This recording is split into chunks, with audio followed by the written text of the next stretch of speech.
नमस्कार शिक्षक बंधू भगिनींनो. तर आज आपण डोळ्याचा पुढील भाग पाहूया. बघा, आपण डोळा या ज्ञानेंद्रियाची माहिती पाहिली. तर आता दुसरा पॉईंट आहे रंगाची जाण म्हणजेच परफेक्शन ऑफ कलर. निरनिराळ्या रंगात भेद करता येणे म्हणजे रंगाची जाण होय. मानवी डोळ्यातील दृष्टीपटल दंडाकार पेशी व शंकू पेशी या दोन प्रकारच्या प्रकाशसंवेदी पेशींनी बनलेले असते. दृष्टीपटल हे डोळ्यातील दृष्टीपटल दंडाकार आणि शंकूआकार पेशी या दोन पेशींनी बनलेले असते. दंडाकार पेशी म्हणजेच काय, तर दंडाकार पेशी प्रकाशाच्या तीव्रतेशी संबंधित असतात आणि तीव्रतेस काय देतात, प्रतिसाद देतात दंडाकार पेशी. आणि मेंदूस प्रकाशाच्या तेजस्वितेची किंवा अंधुकतेची माहिती पुरवतात. ह्या पेशी ज्या दंडाकार पेशी असतात त्या काय करतात, मेंदूस कशाची माहिती तेजस्वितेची किंवा अंधुकतेची आपल्याला दंडाकार पेशी काय करतात, माहिती पुरवतात आपल्या मेंदूला. आणि दंडाकार पेशी अंधुक प्रकाशात सुद्धा प्रतिसाद देतात. शंकूआकार पेशी या प्रकाशाच्या रंगातील भेद दर्शवतात. शंकूआकार पेशी काय प्रकाशाच्या रंगातील काय करतात, भेद दर्शवतात. शंकूआकार पेशी तेजस्वी प्रकाशाच्या रंगास प्रतिसाद देतात. आणि म्हणजे दंडाकार पेशी या अंधुक प्रकाशात सुद्धा प्रतिसाद देतात, तर शंकूआकार पेशी या तेजस्वी प्रकाशाच्या रंगास प्रतिसाद देतात आणि दृष्टीपटलावर तयार झालेल्या विविध रंगाची माहिती आपणास पुरवतात. म्हणजेच काय, रंगाची जाण कुठल्या पेशी करतात, तर शंकूआकार पेशी करतात. पेशीमुळेच आपल्याला काय होते, आपल्या डोळ्यांना रंगाची जाणीव होते. कोणता रंग आहे, रंग ओळखणे हे कुठल्या पेशीवर अवलंबून असते, तर शंकूआकार पेशीवर. काही व्यक्तींच्या डोळ्यात विविध रंगांचा प्रतिसाद देणाऱ्या शंकूआकार पेशी नसतात, त्यामुळे त्यांना रंगात भेद करणे शक्य नसते. म्हणजेच अशा व्यक्ती रंगात असतात. रंगात व्यक्तींना तांबडा, हिरवा आणि हिरवा व निळा यामध्ये भेद करता येत नाही. कुठल्या ह्याच्यामध्ये बघा, तांबडा आणि हिरवा ओळखत नाही, हिरवा आणि निळा सुद्धा ओळखत नाही. तांबडा व हिरवा हे दोन्ही रंग त्यांना करडे दिसतात. म्हणूनच अशा व्यक्तींना तांबड्या व हिरव्या सिग्नलमधील भेद कळत नाही. आता थोडक्यात डोळ्याविषयी महत्त्वाचे पहा. दंडाकार पेशी प्रकाशाच्या तीव्रतेशी संबंधित असतात, म्हणजे तीव्रतेस प्रतिसाद देतात दंडाकार पेशी या. आणि या उलट शंकूआकार पेशी प्रकाशातील रंगास प्रतिसाद देतात, म्हणजेच रंगाची जाणीव करून देतात. आता ह्याच्यावर दृष्टीदोष किंवा नेत्रदोष ह्याच्यावर एक हा हमखास प्रश्न विचारला जातो. बघा, निकट दृष्टिता म्हणजेच मायोपिया. ह्याच्यामध्ये काय होतं, तर नेत्रगोल आडवं होतं, फुगीर आणि काय लागतं ह्याला, अंतर्वक्र भिंग लागतं. म्हणजे अंतर्वक्र भिंगाचा आपण चष्मा वापरला तर काय होतं, मायोपिया दूर होऊ शकतं. अंतर्वक्र म्हणजेच काय, तर कॉन्केव भिंग लागते. दूरदृष्टिता म्हणजे हायपरमेट्रोपिया. नेत्रगोल उबट चपटे असतं, त्याला बहिर्वक्र भिंग लागतं. तर ह्याच्यासाठी आपण हिंट केलेली आहे. मायोपिया म्हणजे आफू म्हणजे आडवं होतं आणि फुगीर होतं, आफू. आणि दूरदृष्टिता म्हणजे दुहालाच हायपरमेट्रोपिया म्हणलं जातं.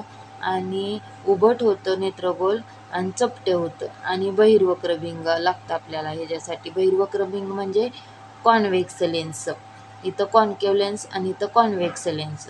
वृद्ध दृष्टिता म्हणजे प्रिस्बायोपिया, हा वृद्धापकाळात होतो. बहिर्वक्र किंवा द्विनाभीय भिंग ह्याच्यासाठी आपल्याला उपयोगी पडतं. कॅटॅरॅक्ट किंवा मोतीबिंदू ह्याला नेत्रगोल अपारदर्शक होतं, त्यामुळं कॅटॅरॅक्ट काढण्यासाठी आपल्याला ऑपरेशनची मदत घ्यावी लागते. आणि अबिंदुकता म्हणजे दृष्टीवैषम्य. ह्याच्यामध्ये दंडगोल भिंग होतं, म्हणजे अबिंदुकतेमध्ये दंडगोल भिंग होतं. निकट दृष्टिता म्हणजेच मायोपिया. याच्यामध्ये काय होतं बघा, जवळचे स्पष्ट दिसतं मात्र दूरचे स्पष्ट दिसत नाही. या दृष्टिदोषास निकट दृष्टिता म्हणतात. या दृष्टिदोषात नेत्रभिंग आडवे व फुगीर अंड्यासारखे होते, त्यामुळे हा दृष्टिदोष होतो. यामुळे प्रतिमा दृष्टीपटलावर पडत नाही आणि दृष्टीपटल व नेत्रभिंग यामध्ये पडते, आडवे आणि उभे होते. उपाय काय, अंतर्वक्र भिंगाचा चष्मा वापरून हा दृष्टिदोष नाहीसा करता येतो. अंतर्वक्र भिंग म्हणजेच कुठलं, तर कॉन्केव लेन्स वापरता येते. काही काही वेळेला अंतर्वक्र भिंग सुद्धा मराठीत पर्याय नसतो, याच्यासाठी इंग्लिश शब्द वापरलेला असतो, तर त्याला काय म्हटलं जातं, अंतर्वक्र भिंग म्हणजे कॉन्केव लेन्स. दूरदृष्टिता हायपरमेट्रोपिया म्हणजे यामध्ये दूरचे स्पष्ट दिसत नाही. दूरदृष्टिता हायपरमेट्रोपिया, काही काही वेळेला इंग्लिश शब्द येतात बघा. दूरदृष्टिता म्हणजे हायपरमेट्रोपिया, मात्र जवळचे स्पष्ट दिसत नाही अशा दृष्टिदोषात दूरदृष्टिता असे म्हणतात. या दृष्टिदोषात नेत्रगोल नेत्रभिंग उभट गोल चपटे झाल्याने हा दोष होतो आणि नेत्रगोल दृष्टिपटलामधील अंतर कमी झाल्याने हा दोष होतो. उपाय काय? बहिर्वक्र भिंगाचा चष्मा वापरून हा दृष्टिदोष नाहीसा करता येतो. म्हणजे कॉन्व्हेक्स लेन्स वापरून हा दृष्टिदोष नाहीसा करता येतो. बहिर्वक्र भिंगाची शक्ती भिंगांक धन असल्याने दूरदृष्टिता असलेल्या डोळ्यासाठी धन शक्तीचा चष्मा वापरतात. आता वृद्ध दृष्टिता म्हणजे प्रिस्बायोपिया म्हणजेच काय, तर यामध्ये जवळच्या वस्तू स्पष्ट दिसत नाहीत अशा दृष्टिदोषात वृद्ध दृष्टिता म्हणतात. हा वृद्धावस्थेमध्ये होतो. या दृष्टिदोषात नेत्रगोल नेत्रभिंग यामध्ये डोळ्याचे समायोजन स्नायू दुर्बल होतात, त्यामुळं निकट बिंदू डोळ्यापासून मागे सरकतो. यालाच काय म्हणतात, वृद्ध दृष्टिता असे म्हणतात. उपाय काय? बहिर्वक्र भिंगाचा किंवा द्विनाभीय भिंगाचा वापर करून हा दृष्टिदोष नाहीसा करता येतो. तर आपण हे दृष्टिदोष बघितले सगळे, की ते दृष्टिदोष मायोपिया, हायपरमेट्रोपिया, प्रिस्बायोपिया, मोतीबिंदू म्हणजेच कॅटरॅक्ट आणि दृष्टिवैषम्य म्हणजे अबंधयुक्त, अशा पद्धतीने 5 दृष्टिदोष आहेत आणि त्याच्यावर उपाय पण आहेत. कुठला लेन्स वापरता येतो. आता कॅटरॅक्ट म्हणजे याच्यामध्ये काय होतं, व्यक्तीला धूसर किंवा स्पष्ट अशी दिसतं, त्यामुळं हा मोतीबिंदू म्हणतात याला, आणि शस्त्रक्रियेद्वारे किंवा ऑपरेशनद्वारेही दूर करता येतं. जर दुसऱ्यांदा मोतीबिंदू झाल्यास तर काय करायचं, तर YAG म्हणजे ॲट्रियम ॲल्युमिनियम गार्नेटचा वापर करून मोतीबिंदू दूर करतात. अबिंदुकता म्हणजे दृष्टिवैषम्य. या दृष्टिदोषात पारपटलाचा आकार गोलाकार राहत नाही, त्यामुळे नेत्रगोलाचा व्यास वेगवेगळ्या दिशांना वेगवेगळा दिसतो. यालाच अबिंदुकता म्हणजे दृष्टिवैषम्य म्हणतात. दंडगोल भिंगाचा चष्मा वापरून हा दृष्टिदोष दूर करता येतो. आणि दूरदृष्टिता किंवा निकट दृष्टिता हे दोन्ही दृष्टिदोष असल्यास द्विनाभीय भिंगाचा चष्मा वापरून हे दोन्ही दोष नाहीसे करता येतात. दोन्ही एकदम काय काय वेळेला दृष्टिदोष असतात, त्यावेळेला द्विनाभीय भिंगाचा चष्मा वापरता येतो.